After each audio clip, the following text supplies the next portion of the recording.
Ladies and gentlemen, again this evening, the Daily Classic has the pleasure of presenting to you the world's most eminent criminologist and crime commentator, The Shadow.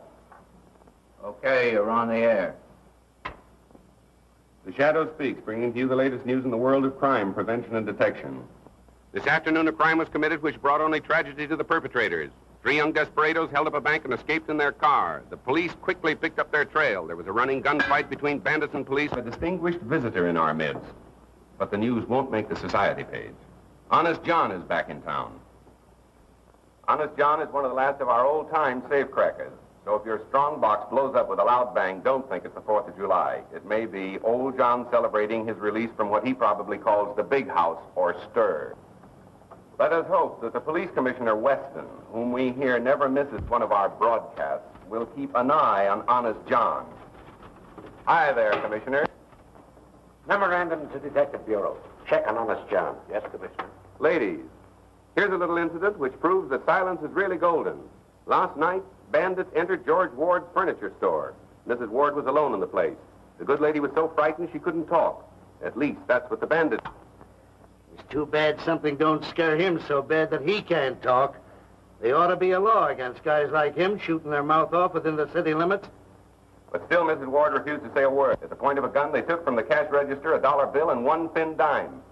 The moment they'd gone, Mrs. Ward calmly removed a $100 bill from her mouth. Witnesses took the license number of the car. 3Y-41-37. I'll repeat that. 3Y-. Did you make a note of that? Yes, sir, I did. Last night, young Michael Nolan took his pretty fiancée, Dorothy Walsh, for a drive along the scenic highway overlooking the city. With a bright lover's moon overhead, they stopped to enjoy the view and to romance. Today, police discovered their bodies in Nolan's car and are holding a transient named Miller for the murder. Well, you can't go in now, miss. The Shadow's on the air. Oh, but I'm Phoebe Lane. Sorry, you couldn't get in there if you was Calamity Jane. But I'm working for the Shadow. Well, I'm the Shadow. Well, then just fade away, will you, please, lady? But I've got important news that must go on the air right away. I've got it all written down here. Look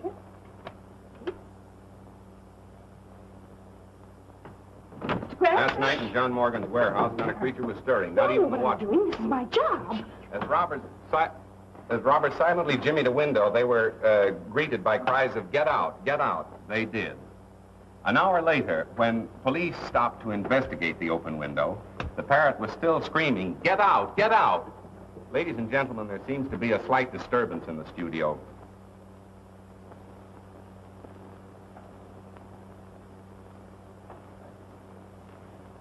Ladies and gentlemen, a newsflash has just been handed to me. I can't guarantee its authenticity, but here it is. A big theater robbery is planned to take place downtown in half an hour. In fact, 9 o'clock. Read the Daily Classic for particulars. And now, the Shadow bids you good night until tomorrow. You didn't give the name of the theater. The police won't know where to go. No, and neither will 10,000 other thrill-hunting sightseers. But hadn't you better phone the police? I don't think you have to worry about that. Good night. Good night. Hello. Oh, hello, Commissioner. It's the police. Yes, I have that, too. The Metropolitan Theater. The Metropolitan Theater. See here, Cranston, if this turns out to be a phony tip, I have a good mind to sue you, if I can find the proper grounds. Why not breach your promise, Commissioner? Listen. Radio broadcasting. Hook me up for an emergency order to all cars. General Order 2. All radio cars concentrate in Sector 8. General Order 6-2. All radio cars concentrate in Sector 8. Well, that's us again. Guess you'll have to get along without us, Frank. Well, I guess I can hold this down alone. So long. Oh, by the way, Miss Lane, where did you get this tip? From a man. From a man? Well, who was it? Don't you know his name? No, but he had an honest face. Would you mind giving me some little hint about how you met this honest face? Well, there was an automobile accident. And suddenly I remembered I was a reporter for you. So I stopped and asked the people their names and addresses and things. One man said, "I can't give you my name and address, but I can give you a big story." And he did. That's what I'm afraid of. He said the Metropolitan Theater will be robbed tonight at 9 o'clock. Daylight saving or standard time? Goodness, I forgot to ask him that. And you had me put that choice morsel on the air. Well, He was so sincere, and he had such an honest face. You better spend more time awake. How did she get in? Well, I tried to stop her, but she scratched me. A man told her. Told who? Phoebe Lane, the girl you wished on me. The honor student of college journalism. Say, will you get her out of my hair and put her back on the household page where she belongs? Not a chance, Cranston. She said she's all fed up with recipes and household hints. She wants to be a real reporter. Oh, I see.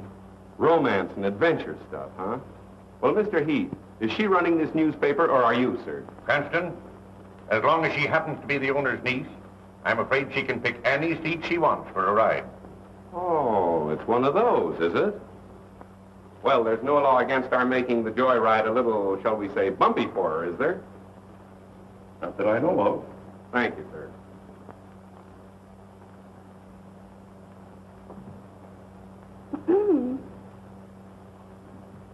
Ladies and gentlemen, this is Phoebe Lane, the real brains of the shadow who thinks he knows all about crime. But the real crime of the age is the way he makes you think he's so smart, when it's really me that does the work all the time. Hello? I didn't see you. That's quite evident. I didn't mean what I said, Mr. Cranston. I hope you can forgive me. I wish I could forget you. Oh, if you think you're going to have Metropolitan a robbery without me, you're crazy. That is my story. Wait for Phoebe. Hello, Mr. Cranston. Now listen, Mo, you're a fine driver and all that, but you're not working for me. You mean I'm fired? No, but you will be if you insist upon calling me by name. Now remember, you're no good to me unless you don't know me. Okay, stranger. Where to? Metropolitan Theater. This is going to be thrilling, isn't it, Mr. Cranston? Yes, and dangerous, too, particularly for you. For me? Why? Well, when the crooks start shooting, it seems they pick off the girl first. I never knew that. No, a strange quirk in the criminal mind. Nobody seems to understand it. Oh, but I understand it. It's because they realize that the girl is really the smart one. They have to get her first. Miss Lane, why didn't you stick to the baby and biscuit end of the newspaper business instead of hurling yourself into the jaws of death?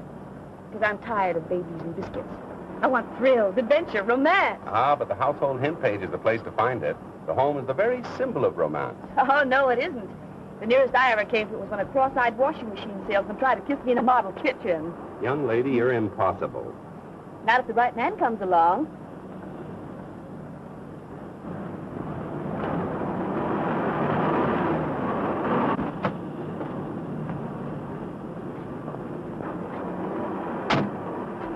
Hang around a while, Mo. Okay, stranger. Where are the police? Oh, don't worry about that. They'll be around. Oh, we've got to warn the theater right away. No, wait a minute. Let's do some window shopping first. Well, The boss of them all. Police Commissioner Weston in the flesh. And if this turns out to be a false alarm, he'll love me even less than he does now. oh, but I'm sure it isn't because he had such an honest face.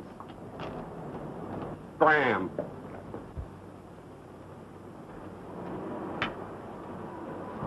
Hello, Commissioner. Say, what kind of a song and dance is this? I hope you realize my whole department has been shifted just to take care of this tip-off. Maybe you'd rather have the theater robbed than let them chalk up another black mark against your record. Now, see here. We got crime down to the lowest level it's been in years. But the way you advertise it, people will think a crime wave is on. You might have twice as much to deal with if I didn't advertise the crime doesn't pay. I'm helping you. Well, I'd like to try running the department without your help, just as an experiment. It's 9 o'clock. Well, well, well. How time flies.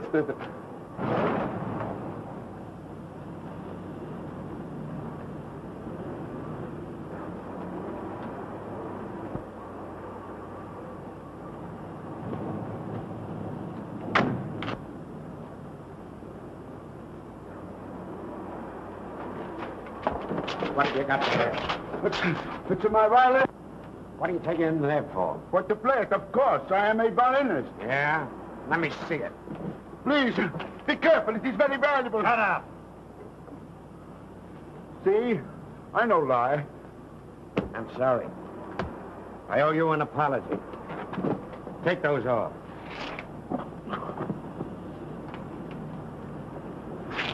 I ought to send you to jail for life for bringing me out on such a wild goose chase. I didn't invite you. You crashed the party. Mr. Cranston, I consider you public nuisance number 1. Good. I like to be first in everything, Mr. Weston. I got to phone the paper. Hello, Heath. Cranston speaking. That robbery tip was just a gag to get the radio cars off their regular runs. Yes, I got a hunch something big is going to break elsewhere. Better hold page 1 in my column for remake. Oh, and have Bert stand by. Yeah, so long.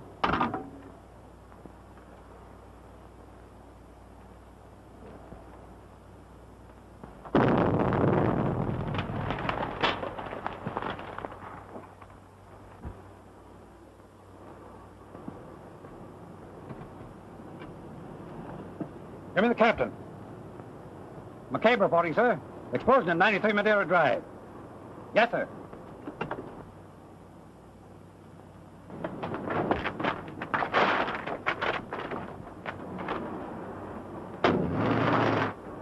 First you tell me to get all my cars down here to stop a robbery. Then you get me to rush them all back before there is a robbery. What kind of a merry-go robbery is this anyway? I know, but then there's... Calling all cars from District 9.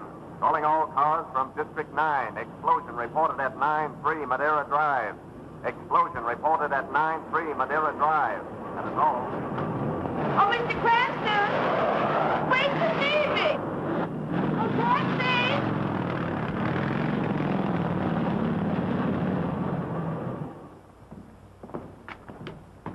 Mr. Cranston, kindly keep your fingerprints to yourself. Riley, take the door.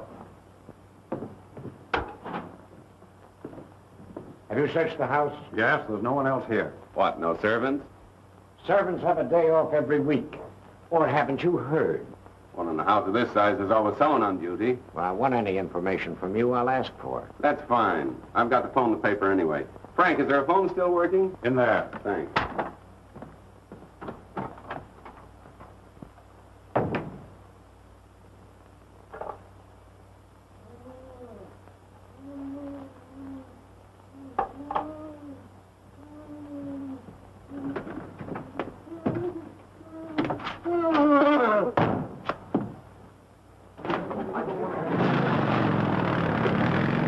Thanks for the ride, mister. Don't forget to look for your name in the paper. No one. Stand back, lady. Oh, but I'm a reporter. I'll say my press card. No reporter. Oh, but officer, I've got to make good on the story. I've got a sick mother. Oh, yeah? Well, your mother's going to have a sick daughter if you don't scram out of here. How many of them were there? I really can't say, sir. Oh, come on. You must have some idea. Think back. I think there was only one, sir. I was grabbed from behind. Oh, I'm so shaky, I think I'd better go to bed. All right. Thank you.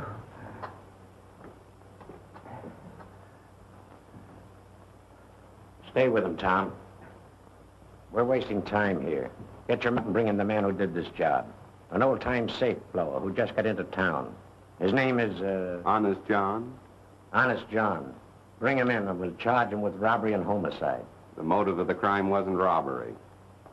How can you look at that safe and say the motive wasn't robbery? Don't you know that man's watch and wallet are gone? If it wasn't robbery, what was it? Murder. If it was robbery, they'd have taken the bonds, wouldn't they? Marvelous powers of observation. Why do you use the word they, Mr. Cranston? Because one man couldn't have done all this between the departure of the radio car and the time of the explosion. As I recall, you gave the impression Honest John was a very fast workman. Right. And much too efficient to be guilty of a botched-up job like that. That blast wasn't set to blow a safe. It was calculated to kill whoever opened it. I say you're wrong. Wait, I'll see that your opinion is given its proper unimportance in my column tomorrow. There won't be any shadow column to... Oh, no? No, and for a long time to come. Inspector, kindly file this gentleman in one of our steel cabinets. Somewhere out in the stick. On what charge, Commissioner? Material witness. I wish I could say the same for you, sir. Oh, never mind those things. I don't go in for flashy jewelry.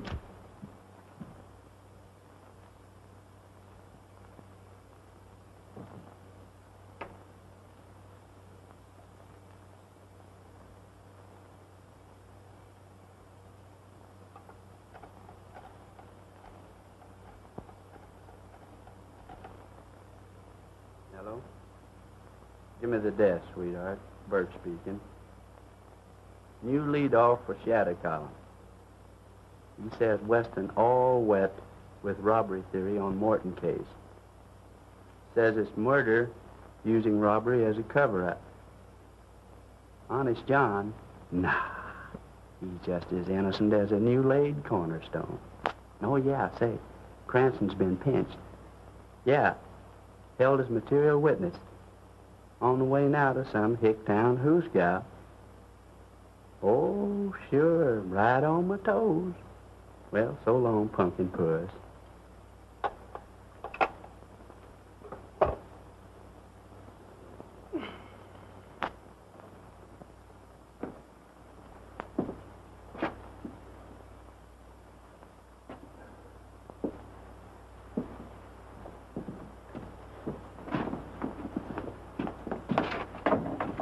Take it easy, boys. I only want one of you for traffic court. You.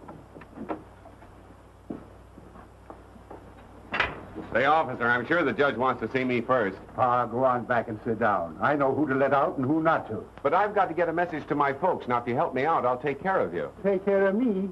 I'm taking care of you. Come on, get out of here.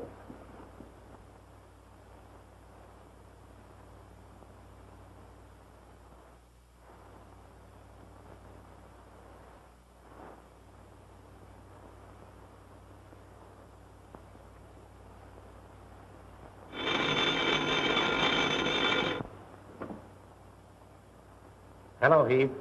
Well, I suppose you want to know what happened to your man, Cranston. After what you let him print yesterday, this is a fine time to call me up and ask for anything. But, Commissioner, you've got to let him out for the broadcast tonight. Why, thousands of people are waiting. To hear what else he has to say about the stupidness of the police department, huh? Well, let him wait. And furthermore, unless he changes his tune and lines up on our side, I'm going to cut off all police news from your paper. But the news is public property. You can't. Keep your men away from the records? Of course not. They can have the same access as other citizens. And I'd like to see you get out a newspaper on that. All right, Commissioner. Anything you say. But you've got to let the Shadow out in time for his broadcast tonight. We can't disappoint the public. Can't disappoint the public, huh? Well, I can't mislead them either. Goodbye. But we must have got cut off. Say, what are you in for? Nothing. You mean you've done nothing? Absolutely nothing. They're holding me without charge. Oh, well, now that son scrubs us. That's the greatest. I never heard such a thing in my life. They can't do that to you. Hey, jailer! Pardon me. Hey, jailer. Keep your shirt on. I'm taking you out right now. Me? I don't want to go out. I've got a right to stay here. This is the man who wants to go out. Listen, tell that to the judge, and he'll take care of your friend and you, too. Oh, wait, don't you worry. Everything's coming out. Bravo. Don't worry. Everything's coming out all right. Goodbye, old boy. I'll see you soon. I'll see you some more. Good luck. Have a good time. Just a minute. Wait. I'll just be listening. Everybody gets out but me.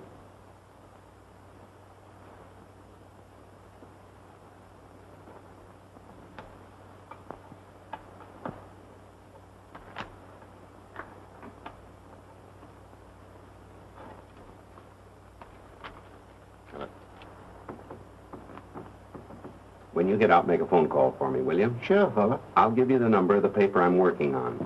You call them. Come on, you. Yes, sir. I don't mean you. I mean you. Me? Yes, you. Yeah, your girlfriend's here with a habeas corpus, and that lets you out. Oh, good luck, pal.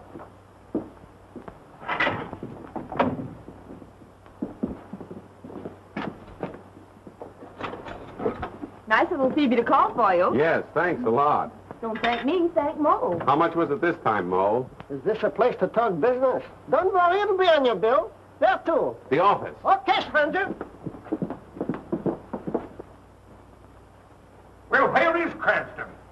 Well, he must be here. When he goes on the air in a few minutes. Well, where is he? You looking for me, sir?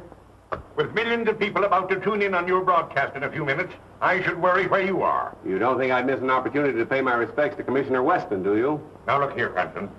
You're smart enough to report crime without deliberately antagonizing the entire police department. Well, try to take care of myself.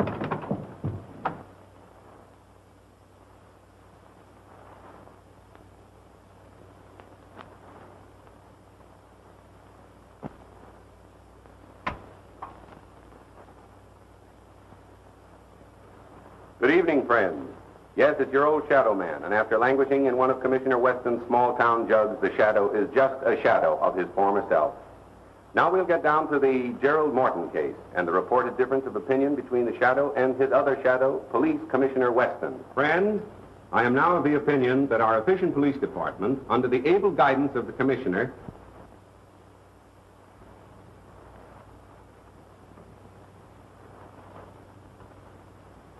Ladies and gentlemen, an emergency has arisen in the studio, and we must pause briefly for station identification. You're listening to station EMOR of the Daily Classic. Our program will continue in just a moment. Well, John, what can I do for you? So you're the guy that reminded the cops I was in town. But I spoke of you in a very complimentary way. I said you were tops in your profession. No man can ask for more than that, can he? Yeah, but you sounded off that I'd done that amateurish Morton job. That's my beat. Now listen, when I was cracking safes, which I ain't no more, I was so good I could lift the door off, lay it on a blanket as gentle as a mother's kiss. I know that, my friend. I ain't no friend of yours. Now you start talking. Tell them who really done that job. Go on, right into that microscope. But I don't know. If you can't think of anybody else, tell them you done it.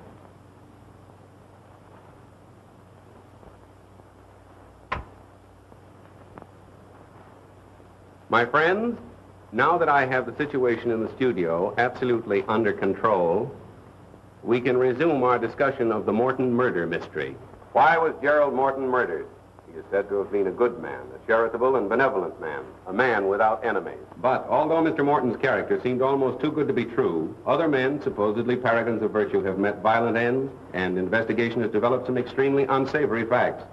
If my own investigation should develop a hidden side of Mr. Morton's life, I shall tell you... Well, what about me? I can now inform the police commissioner that Honest John is absolutely innocent of the explosion which caused the death of Gerald Morton. As a matter of fact, John, that job wasn't up to your usual professional standards, was it? No, I done better than that when I was still wearing short pants. Surely. Now, I ain't squawking about the cops pinning a murder on me, but when they tries to hang an amateurish job like that Morton blow up on me, I resent it, see? Naturally. I'll get him. Take a general order. Effective immediately. Now, ladies and gentlemen, you've just had the pleasure of hearing Honest John in person. You mean I was on the air? You were, John, and thank you.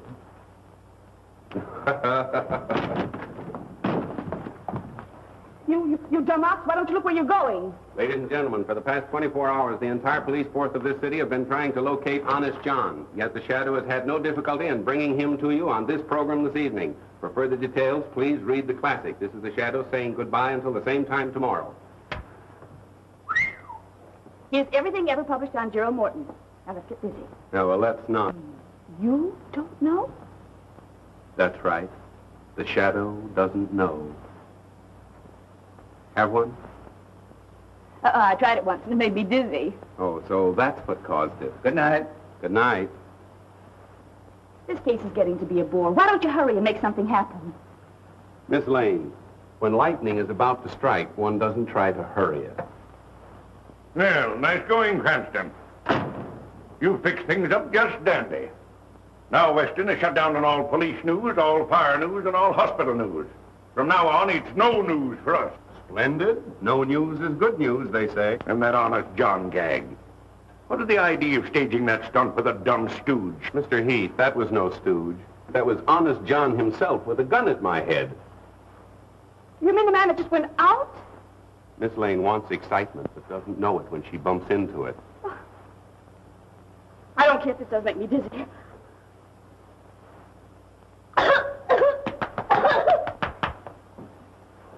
Oh, hello, Matt. How are you? Well, where is he? You mean Honest John, I suppose? Yeah. I do believe, as he'd say himself, that he's taken it on the lam. Why didn't you hold him? Well, why should I? I'm not the police commissioner. Then quit acting like a chump. You know, I think he's got something there. Phoebe, thank you. You're a gentleman lady. Now, here, stop this clowning. How are we going to get the paper off the spot you two have got it on?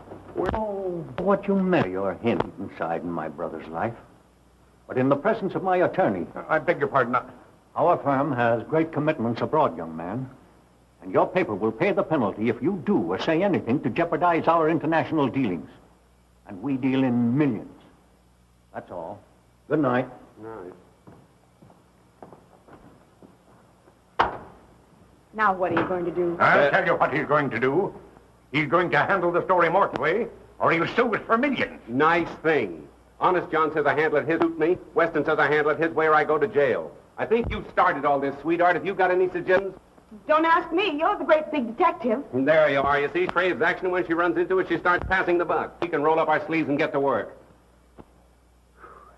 I'll admit you have performed miracles, like that Allen murder. But there you had a bent pin to start with as a clue. This time you have nothing. You're right. Nothing. Don't forget you've still got Phoebe. Well, we don't want you shot. You're no good to us in jail, and we can't afford to offend Morton. There it is, son. Get us out of it. Just like nothing happened. Well, Miss Lane.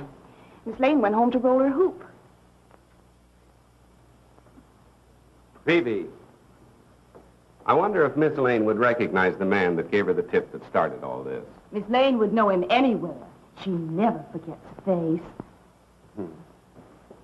Well, what did he look like? Oh, he was thin. Well, not too thin. No. And, Blonde? he was between a blonde and a brunette, and rather medium-sized for a man. And he was thin and... Oh, but I said that, didn't I? Yes, you did. My, what a memory. Anyway, he wasn't bad-looking. Well, go on. Anything else? Anyhow, I know how he spoke. How? With a foreign accent. A foreign accent? Mm-hmm. Listen, that's important. Was it Moscow Russian? I will give you a tip about a theater. No. No, it wasn't that, I see. Italian, perhaps, more liquid. Senora, we know about the theater. No, it wasn't that. French, of course, it wouldn't be French. There is a theater that will be robbed tonight. Oh, no, that's not right. A German, perhaps. I can give you a tip about a theater around the corner that's going... That's nearer. Mm-hmm. Perhaps a little finer, Viennese.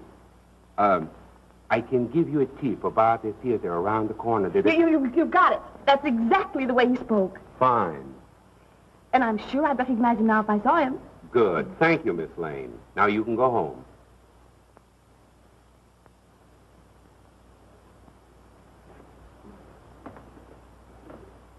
Oh, wait a minute. Let me finish before you go away mad. Go home, put on your nicest dinner dress, and I shall see you between 9:30 and 10 o'clock. You mean I'm going to be wined and dined for remembering his accent? No, sweetheart. The idea is to find the man. I don't get it. When you want to find an American, you go where he works. When you want to find a foreigner, you go where he dines. My, but you're clever. Let me see now. Should I wear black or blue? Or You'll wear black and blue if you don't hurry. Scram, sister.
More caviar for madame? Oh, no. If I eat any more of that buckshot, I'll pass out. Don't you dare pass out until we find that man. Buckshot? Oh, 1:30. I've looked at so many men that they all look alike, and I'm so tired. I thought you wanted to be a reporter. Now, listen, you stick around until we find the man, then you can go home. Go home the very minute the fun begins. Me, I'm not going to do all the hunting and then miss the shooting. Oh, now be reasonable, will you, Phoebe? You're the boss niece. I can't let anything happen to you. Why did I have to be born a relative? Why couldn't I have been born an orphan or something?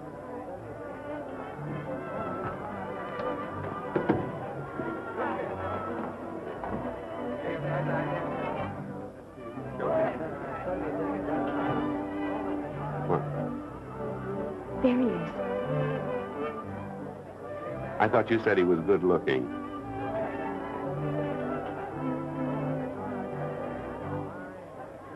Are you sure that's the man? Positive. I'm sorry, sweetheart. You'll have to scram.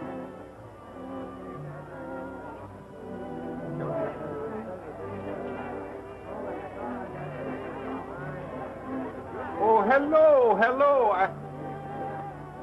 Oh, I am sorry. I have made a mistake. You are not my old friend, Captain Litzman, as I thought. My mistake was a natural one. You know, I have not seen Litzman since we flew together in the war. I see you are an ace also. May I know the name? Mine is Stolsky, Baron Stolsky. I'm called Floto, and this is my friend Starkov. How do you do? I was told when I arrived in America recently that I could meet and make friends with many people of my own class. I am glad that is so. Waiter, gentlemen, what will we drink?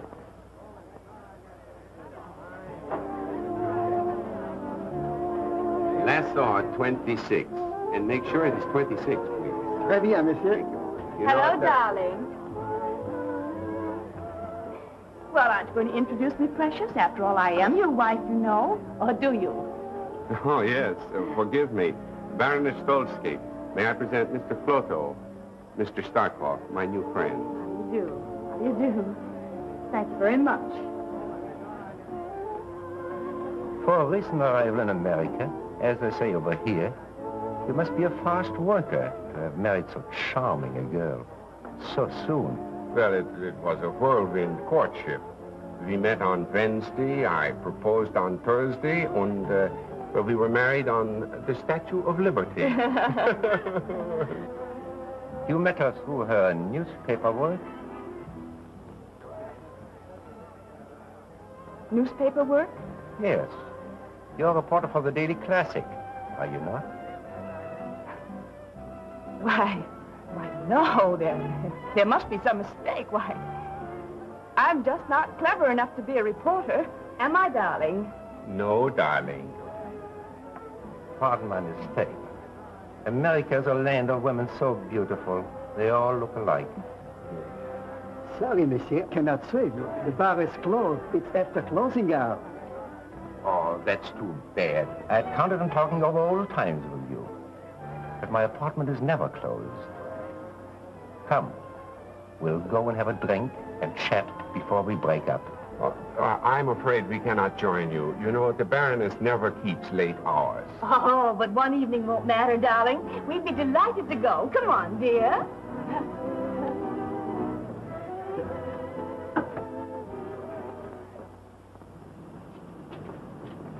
Taxi? Midtown Apartments. Oh, no. You see, it is a raining night. I'm sorry, and it's so late. I must take my wife home, I'm sure. But the Midtown Apartments are not far from here. Yes, darling, and I'd love to have another drink. Oh, dumb. Oh! You see, my wife gets these attacks, you know, when it's late and raining. I must take her home, but we will see you tomorrow for luncheon. Shall we say at the Hofbrau at 1? The Hofbrau, 1 o'clock punctually. Good. Yes. Where to? 12 Dutton Street. Okay, Splinter. Good night, gentlemen. Good night. Good night.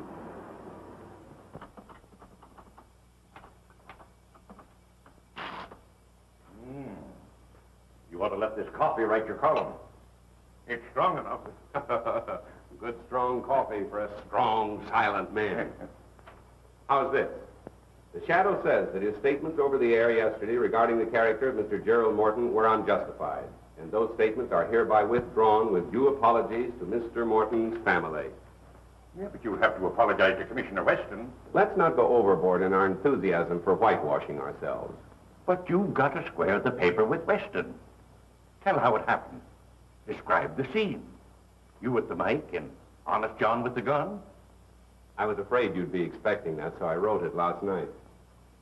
But I don't like it. My apologies to Commissioner Weston. Perhaps he's right in his belief that Honest John is the killer. My statement on the air that the man was innocent was made while John himself was holding a gun at my head. And I hope that the commissioner, with his usual fair-mindedness, will restore the classic to favor. Great. Now Morton can't sue us. And the commissioner will have to restore our news. Oh, I spend years building up a reputation as a crime expert, then have to expose myself as a stuffed shirt that gets kicked around by the police department. Well, look here, son. If you were so keen about that reputation of yours, why don't you really try to solve this case? Well, I would if I weren't so busy taking care of the boss's niece.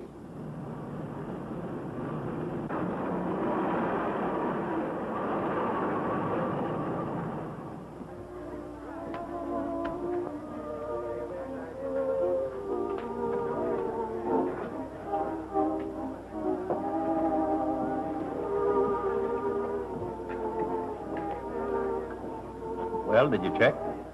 Who is he? The Shadow, the criminologist. He is not to be taken lightly. Neither were the best detectives of Paris, London, New York. Yet, here we are. An amateur. Well, Mr. Cranston, how are you feeling this morning? Now listen, Mo, for the last time. If you ever call me by name again or recognize me or even speak to me before you're spoken to... I'm fired. That's right. Okay, stranger.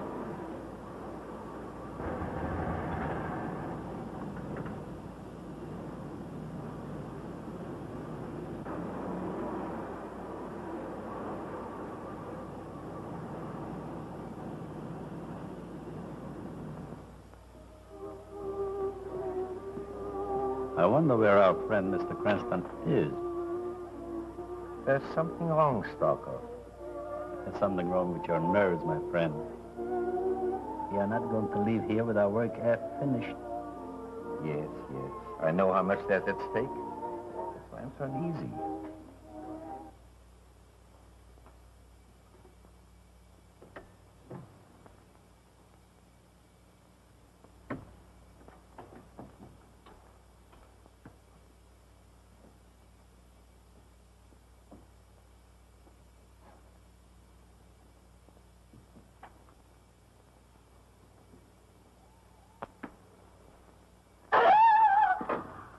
That's right. Tell everybody where.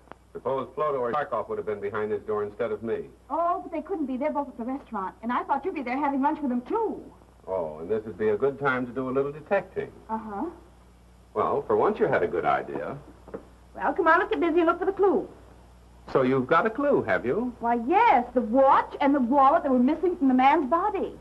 And you suggest we look for them? Well, my mother always used to hide things in the mattress, and... Oh, if we could only find a teapot, I'm sure it would be in there. Well, then all we have to do is find a teapot. Uh-huh. Come on, let's get started. Hello. We have waited long enough, Rudolph. Has our man come home from downtown? Not yet, sir. I understand he won't be home before late. It's to meet our countrymen here for a final conference tonight. We must know his plans. Keep in touch with us at the apartment. We shall be there in a few minutes. Waiter. Yes, sir. Check, please. At once. Now, I don't think we should go. I think we should definitely stay here and find that watch and wallet. Now, my woman's intuition.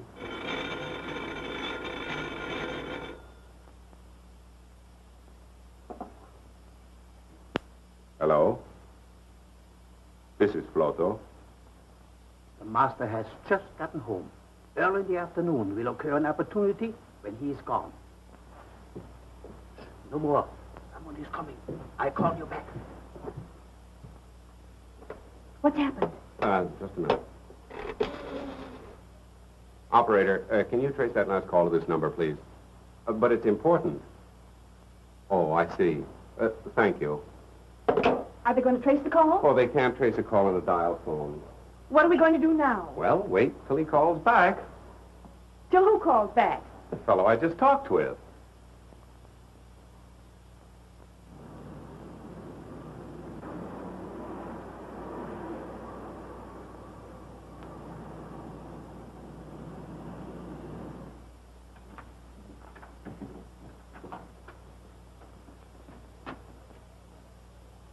Oh, hello. We were afraid we had missed you. We've been waiting and waiting, haven't we, dear? What are you doing here? Well, we came for the luncheon. But the appointment was to have luncheon at the restaurant. Oh, how stupid of me. You know, I'm afraid last night when we made the appointment, my mind wasn't on it. You know, my wife had that attack. I trust she's better now. No, I'm afraid she's even worse. Aren't you, dear? Make her comfortable. We soon have lunch. Oh. Oh, poor darling. No, you see, she's getting another attack. I must take her for the air right away. Just a minute, Mr. Cranston. Your hand, Mr. Shadow. What do you suspect us of? And why? Oh, well, now, you'll have to listen to the broadcast to hear that. You see, our business is to get interviews, not to give them. Isn't it, sweetheart? Yes, sir. And may we go now? No. Now that we have you here, you're going to stay. Take your time, mister. Taxi stranger. Scram, Phoebe. Thanks for your hospitality, boys. Nice work, Mo. Mo, I thought we were strangers. Haven't seen your pal?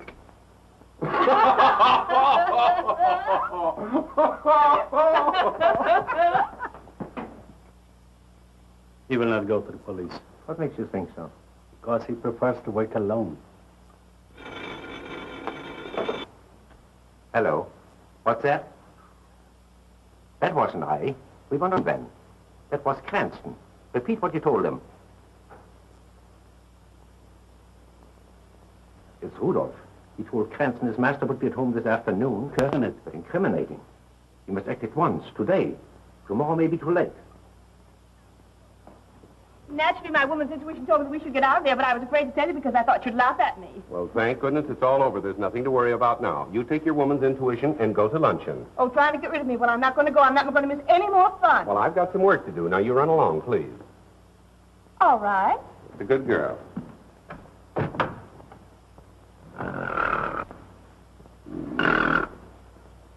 Bert! Bert! Bert! Bert! Come on, get up and get going. Where to?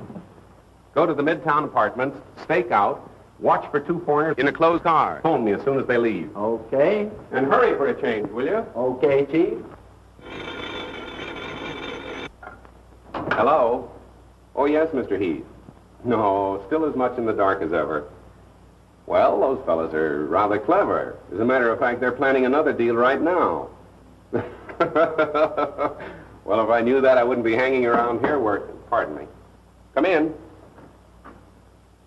Oh, hello, Barrows. Sit down. Be right with you. Yes, Heath. No, thanks. I don't need you. What I need is a clairvoyant. Right. So long. I have that Morton information for you. Good. I understand that Gerald Morton's firm was interested in some very big international deals. Was that right? Yes, they still are. I made these notations for you. Their recent underwritings include 10 million Argentine fours, 28 million Danish refunding 2.5s. And I understand they'll soon issue several new European debentures. Well, what about them? That might be a good investment for me. Certainly. However, these new bonds that Morton and Morton are about to offer seem to me to be highly... But if the 50 million is spent to build up the army as intended, the exiled aristocrats will never succeed with their threatened revolution. Good. That's what I wanted to find out. Oh, pardon me. Miss Lane, do you know Mr. Barrows, our financial editor? How do you do? How do you do? What's this all about? At a time like this, you're talking about investments. I'll be with you in a minute. Editorial. Editorial. Cranston speaking. Whole shadow column for remake. Right. I brought you some lunch. I was in such a hurry, I dropped your bottle of beer, but we can share mine. A good assistant would never let her boss go hungry. Oh, thank you, Miss Lane. And now will you phone the commissioner and tell him I'll call him back later? What's his number? You'll find it in the book.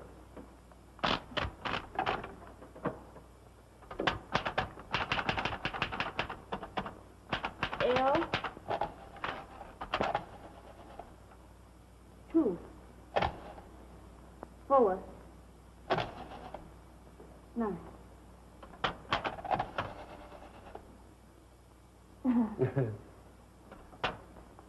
There you are, Commissioner. First edition on the streets now, with a full explanation apology by the Shadow. The apology could have been stronger. I hope this paves the way for renewing friendly relations. I'm no enemy of the Shadow. I always give him credit for being somewhat clever.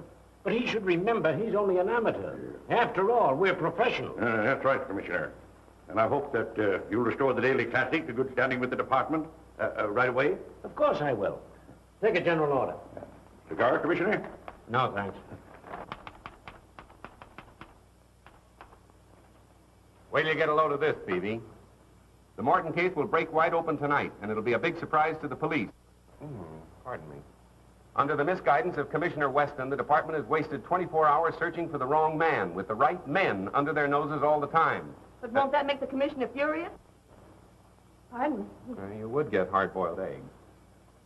And although the murderers have completely baffled the police by their shrewdness and daring, pardon me, the Shadow knows who they are and why they killed Gerald Morton. But how do you know that? We didn't find a single clue and nothing to suggest a motive. Ah, yes, we did. And you'll know when it happens. You're intelligent. You sparkle. I don't know what I'd have done without you on this case, but we've got to keep going. Here, rush this down for the night edition. Yes, sir. Well, hurry. Pardon me.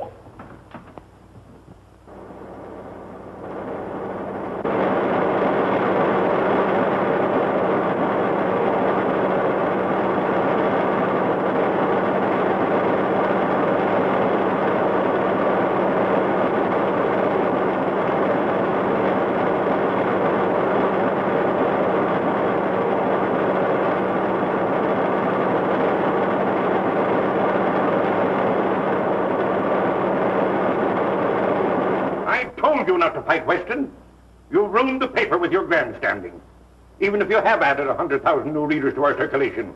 Maybe you're right. Maybe I did pull a boner. I did it to keep the confidence of our readers, to prove that we've tried to expose stupidity wherever it exists. For years, we've been trying to educate them and their children to obey the law. Now, maybe you're willing to undo all the good we've done, but I'm not, Mr. Heath. Well, neither am I. But I've got the paper to think of. Suppose you're wrong in this case. Why, they'll laugh you out of town. What if you don't solve this murder this afternoon? Then I'm through, washed up. No more Shadow column and no Shadow. But if I'm right and Weston's wrong, he's the one that has to change his tune. He'll have to work hand in hand with me, and between the two of us, there'll be so little crime in this city, it'll be a crime. That's the spirit. Now you're talking. Yes, sir. I make 4 straight passes right in a row. Then I picked up them dice again, breeze on them, and I said, come on, baby, Papa needs the dough. And right there, the little cop comes along. Oh, no.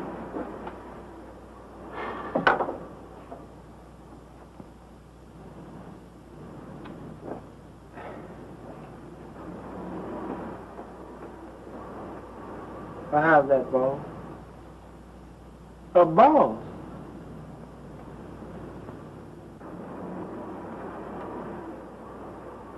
Shine him again, will you, boy? Again? I done shot him 3 times.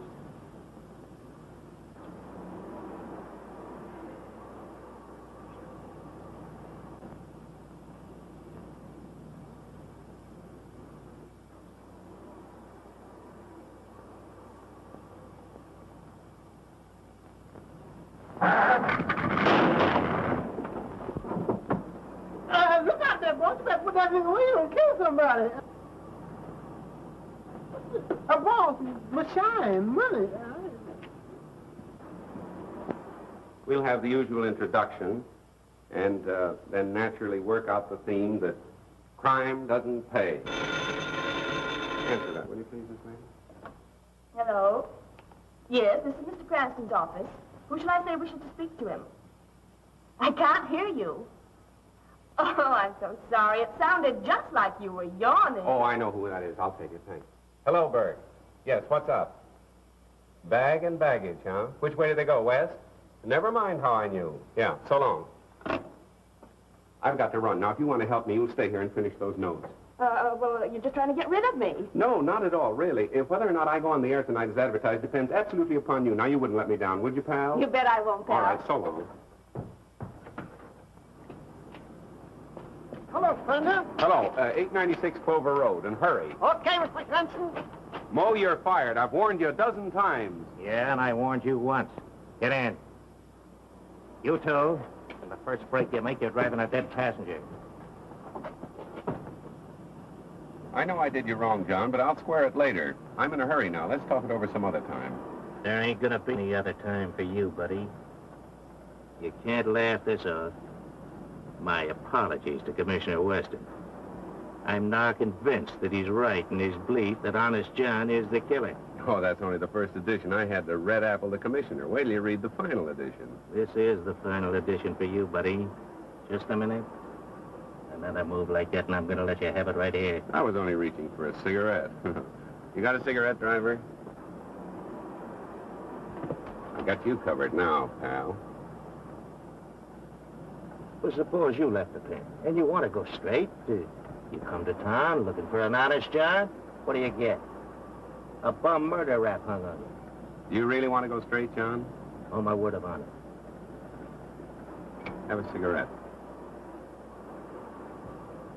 Well, now go ahead and plug me. Anybody dumb enough to fall for that one's got it covered.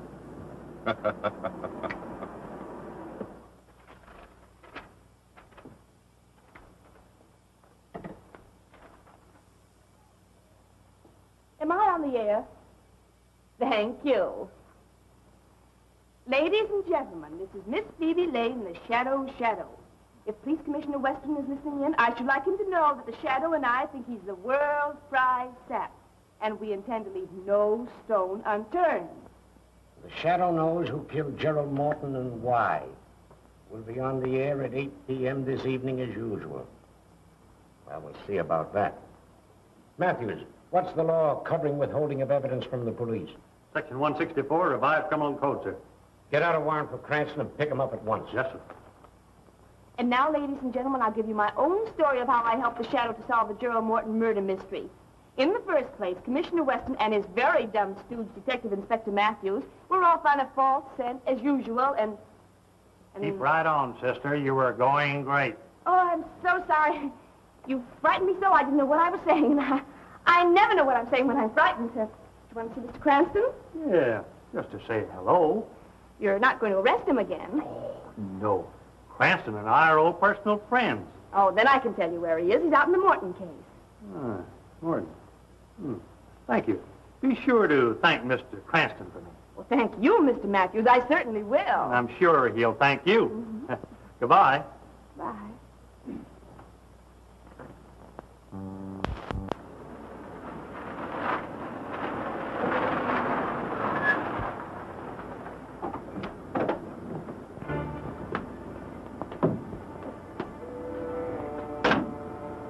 Remember your instructions, Stefan.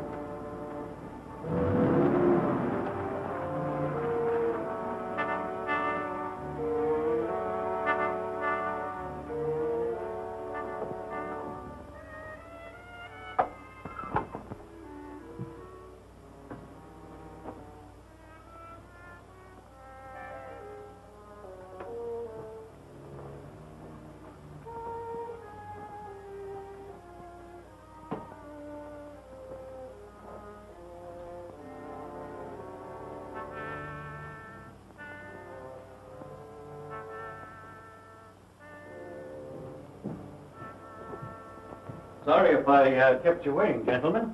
Our appointment wasn't until later. We are not the men you are expecting, but we are here regarding the same matter. Won't you sit down?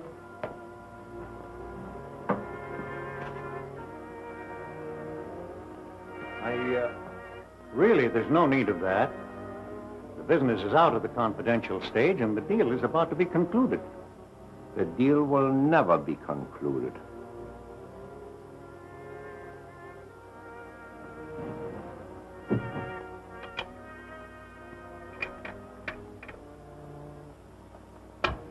You will kindly take out all negotiable bonds and securities and any large amount of money.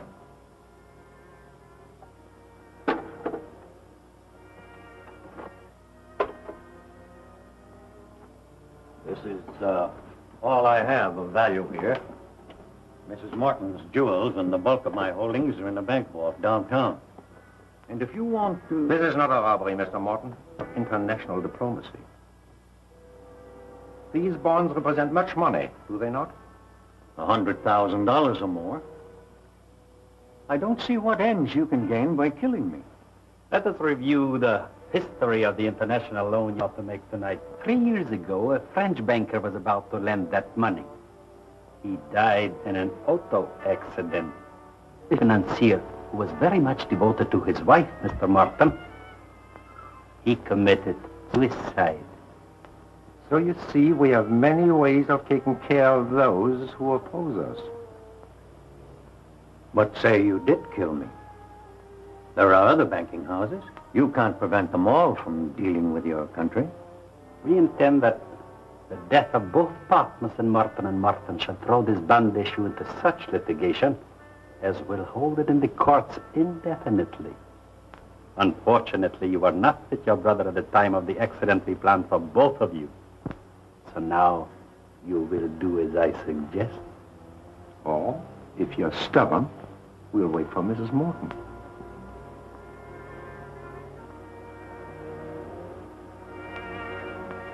What do you want me to write?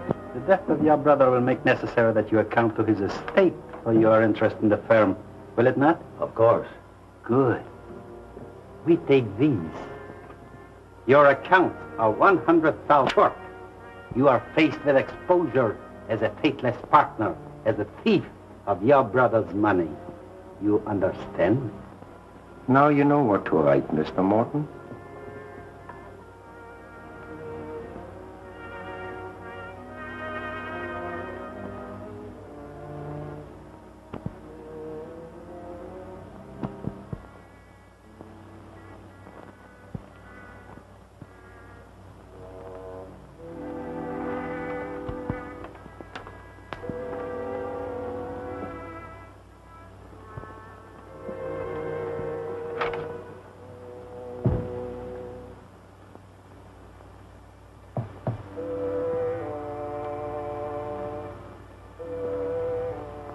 Answering an unspoken question, there's only one bullet.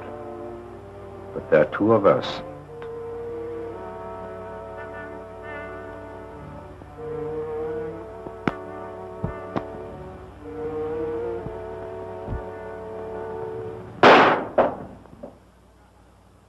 Good shot, John. Are you surprised to see me? You won't need this now, Mr. Morton. Oh, Lodo, I thought you were clever. Even a small-town constable could spot that concealed weapon. You better let me take care of that, Mr. Morton. Watch him, John.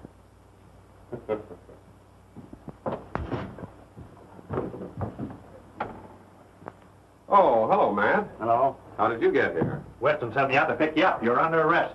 What, again? What's the charge this time? Withholding evidence in the Morton case. As usual, the commissioner is late. Hey, you!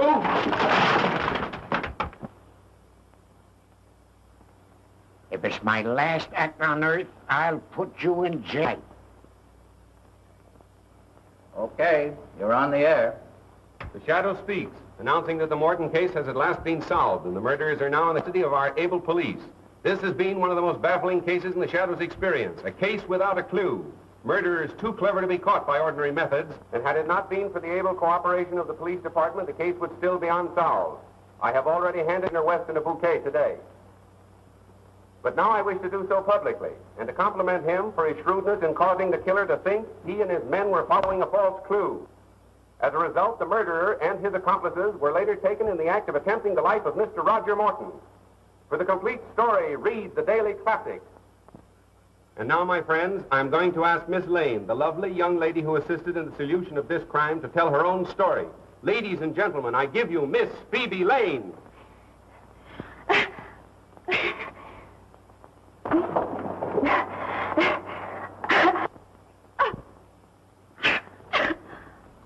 Ladies and gentlemen, there seems to be a great deal of static interference this evening.